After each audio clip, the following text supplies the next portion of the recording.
tell people what Q is and why it's this controversial. And go ahead. Yeah, it's made the news big time, QAnon. And so we're President Trump, they're trying to get him to disavow and say negative things about QAnon. It's amazing. They don't need him. They don't want him to say anything negative about Antifa or anything else like that. But a group that has done nothing, no violence is under, in their record, in their history at all. And they want him to condemn him, chastise them, and QAnon. And of course, I don't know who QAnon is. He's not lying, because QAnon is not a person. Well, tell people back off just a little bit and say, what is, if it's not a person, what is, people have never heard about, what is it? Yeah.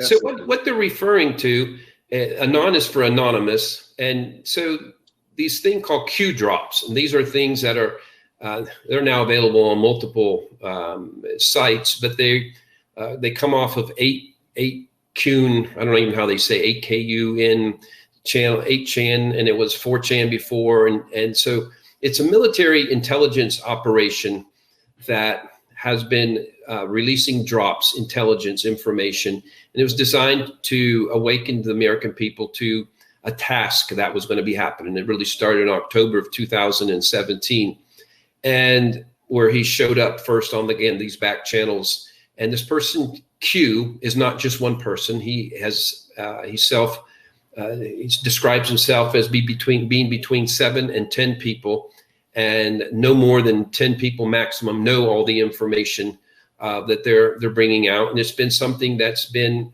in plan for years and years and years.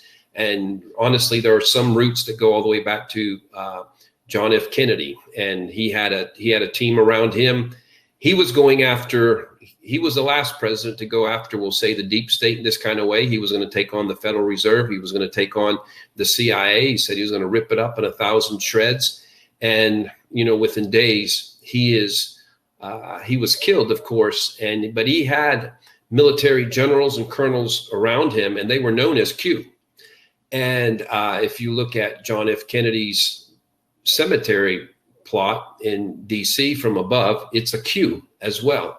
So There's something, I don't know exactly the whole connection, how it happens, but there is a strong retired military presence as well as present military presence to it. This is what is pretty much what established and believed. There's a reason why the media, the deep state, and why we'll call them the bad actors, the corrupt characters, are having to try to suppress it, and they're just knocking it off of every conceivable platform, Twitter, YouTube, Facebook.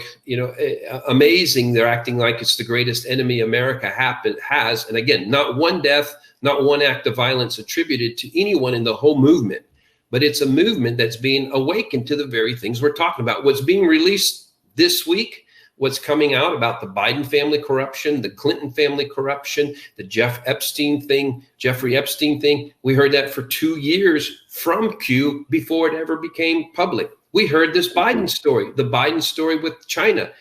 If anything, the Q operation is being validated as never before. And again, if anybody's listening for the first time, it's like, no, QAnon's been debunked. You have to understand, it has not been debunked. It is going to be proven so thoroughly, you're not going to be, it's just going to be indisputable.